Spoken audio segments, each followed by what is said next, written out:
Welcome everybody to another episode of the Third Hour of Power. This is Grady of This Mormon Life, and this week I am joined by Austin and Stephanie of ScribbleDay. Guys, how's it going? It's great. It's great. It's great. Thanks for having us on. Yeah, you bet. Tell me just a little bit about what ScribbleDay is for those who aren't familiar.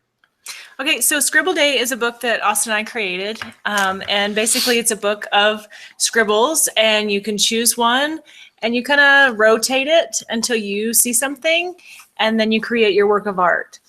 So each page has a hashtag down at the bottom, so you can upload it to social media to see what other people created out of the same scribble. Awesome. I was looking at some of those pictures. They're really cool. I want to talk to you guys more about that, but first, we are super excited. At least I am. I'm excited because this lesson is from the Gordon B. Hinckley Manual, Chapter 2, An Ensign to the Nations, a Light to the World. Austin, why don't you start out with us? Tell me just a little bit about what stood out to you in the lesson. Yeah, absolutely. This lesson was, first off, was amazing. Gordon B. Hinckley was the prophet throughout my childhood, and the part of it I really remember, right? And he's an awesome dude, that's for sure. And the part that touched that with me is, let me find that in section 2 here. It talks about the foresight of the group and how they were just really dedicated to their purpose when they got there. So it was a long journey. They were beaten down, worn out, and they got right to work. They paused on the Sabbath day and had a Sunday service right there, and it said they probably just leaned up against their carts and listened to the brethren speak. And then they, Monday came around and they got right to work. They started. It mentions climbing to Ensign Peak and kind of looking over and surveying the land, and just the determination they had. They didn't get there and they were like, you know what, I need a week off and I want to just we made it. Let's around relax for a while. Yeah. and that's so the pioneers when they first entered the Salt Lake Valley. Yeah, absolutely. And I was just blown away because they just got right to work. These prophets dressed in old, travel-worn clothes, standing in boots they had worn for more than 1,000 miles, speaking of this vision, and then they just got right to work. That's phenomenal. And I love that one of the first things that Brigham Young does is he marks where the temple's going to be. He realizes that this is, and then the way the city was created, everything was built out from there. Like the idea that, this is a great symbol of our leadership, of our faith, to say, the temple is where we feel close to God. And so we want to make sure that's the center of our city. Yeah. Yeah. And that's still how Salt Lake is built and ran today. All of their streets all line up so that you always know where you are in location to the temple. Yeah. It was really confusing for me when I went there, and people were like, oh, that's off of 5th. Well, 5th is 5,000th or something like that. I was thrown off. The other thing I liked about this, we think about, the idea of an ensign or a light. This is the idea that this is the thing that people can see, and it's a good representation. I loved this December having the Light of the World campaign that the church did. Having 25 days of finding ways to be more like the Savior. When I see that, the idea of lighting the world, or being a light to the world, it's in the 4th section. President Hinckley, I love him because he didn't really mince words. He says, "We need not compromise. We must not compromise. The light that the Lord has lighted in this dispensation has become as a light unto the whole world. And others, seeing our good works, can be led to glorify our Father in heaven and emulate in their own lives the examples they have observed in ours." And that's the thing that I always saw about, especially during the campaign. It was never like, hey, go tell everyone how awesome you are. It was about saying, Jesus helped other people. Jesus gave service, and so can you. You can do things to be like the Savior. And the idea was, share these things so that other people can see it. Not to say, hey, you're so awesome, but to say, you know what, I could be better. If he can take time out to go do this thing, I could do that too. And I think that's a big thing about being, big responsibility of being Latter-day Saints, is saying, what kind of impact do we leave in our community? Is it one of service and giving, or is it inward that we reflect? Right. And they were all little things too. It wasn't like some grand gesture. They were just little acts of service or call your mom or whatever. I mean, if we all do those little acts of service every day, it really adds up. Yeah, I called my mom on that day. I didn't even tell her why. I just called her. She's like, why are you calling me? Because I love you. Is that it? Like, I was worried that she was on to me. Like, I didn't know if, like, maybe she knew it was mom day. Calendar. So maybe she knew. I don't know. But I try to play it cool. That's right. That's awesome. Yeah. What about you, Stephanie? What kind of things did you like in this lesson? So Gordon B. Hinckley, like you said in a previous podcast, that he was your favorite prophet. Totally mine too. Like I'm not allowed to say that anymore. He was just. I know. He was I heard your wife. just the prophet. My favorite during my youth. How about that? Okay. Yes. That works. He wrote a book, and I read it growing up, like Stand for Something, because, like you said, he just said it like it was. And he gave you reasons to just stand for your beliefs and not apologize for that. And so that's what I loved about him. And there's that quote, like, it wasn't from him, but stand for something or you're going to fall for everything, Yeah. And so to be that example, to be that light to others around you.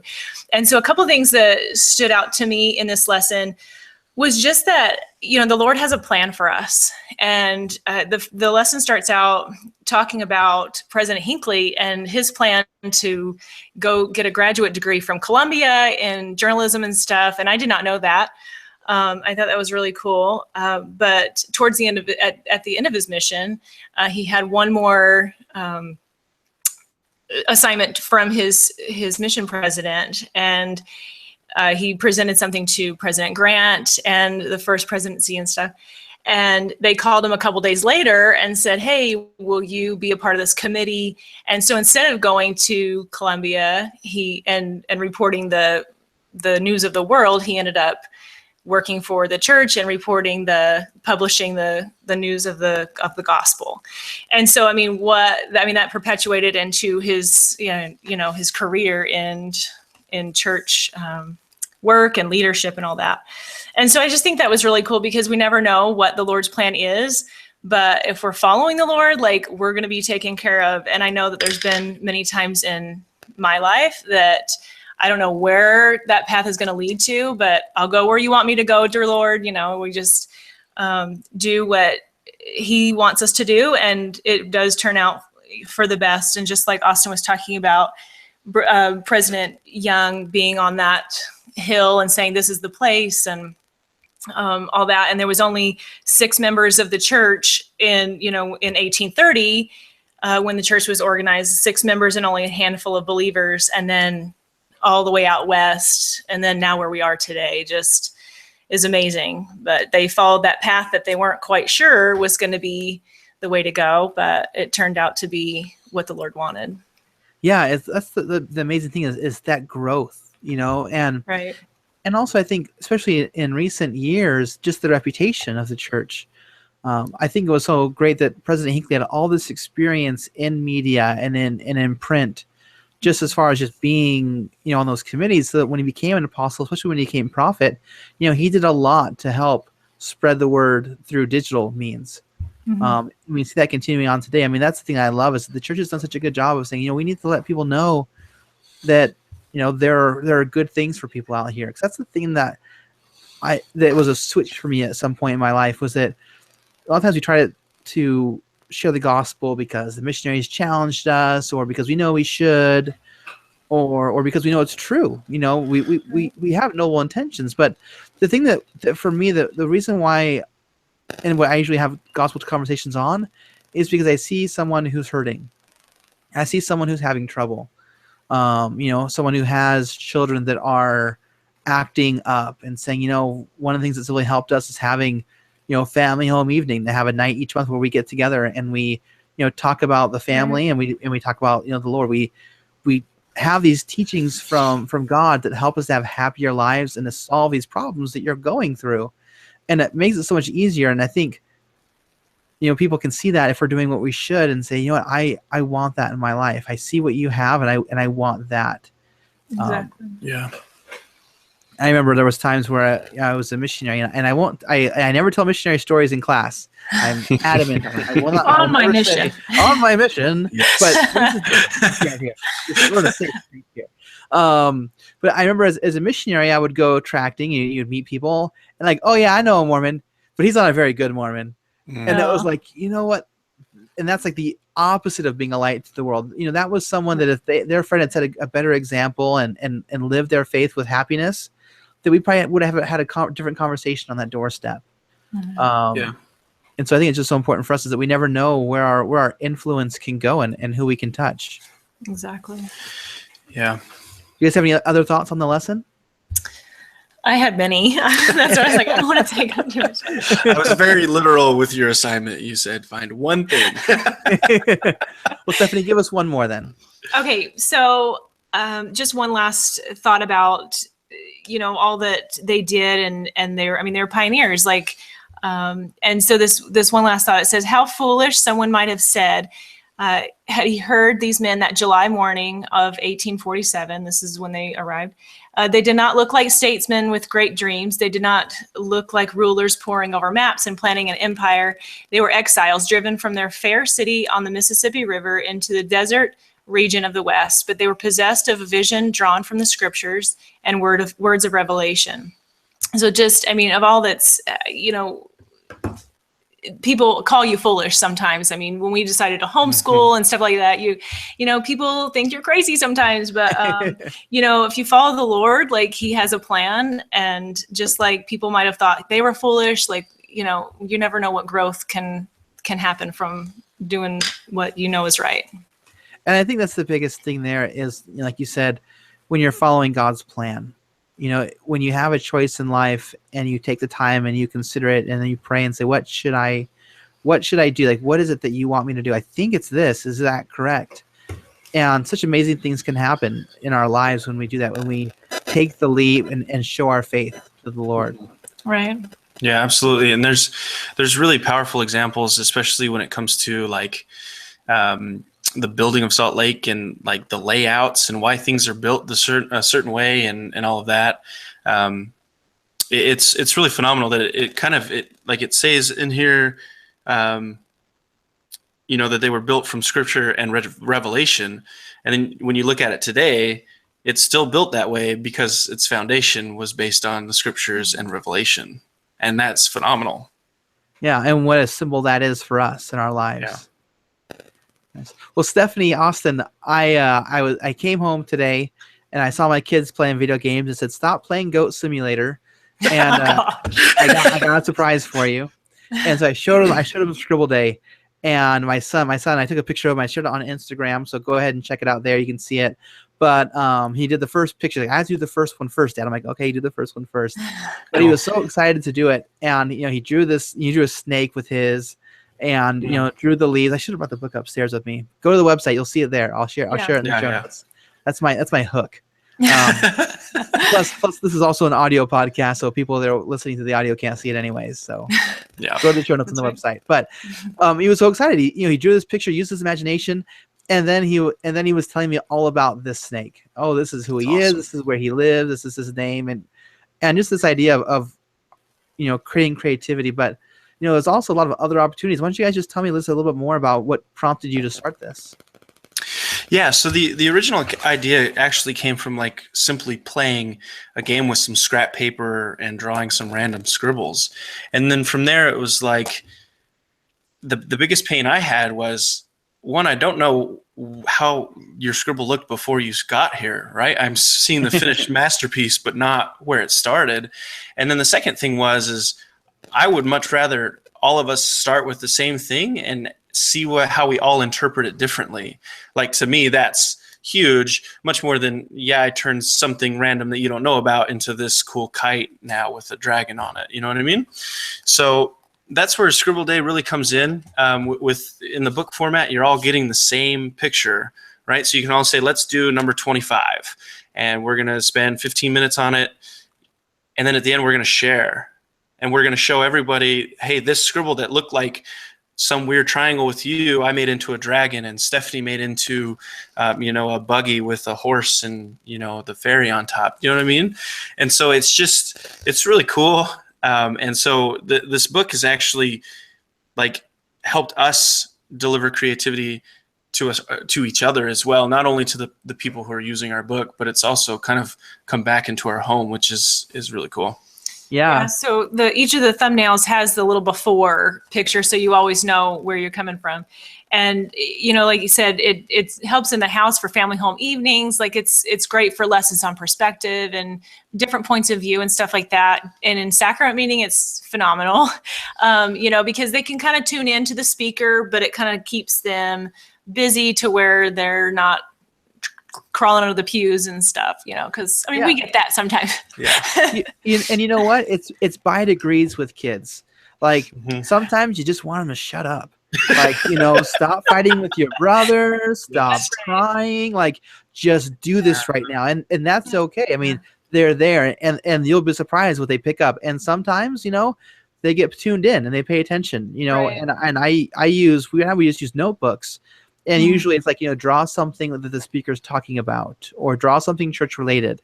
Yeah. And they are very good at trying to twist that church related thing into anything they want. Yeah.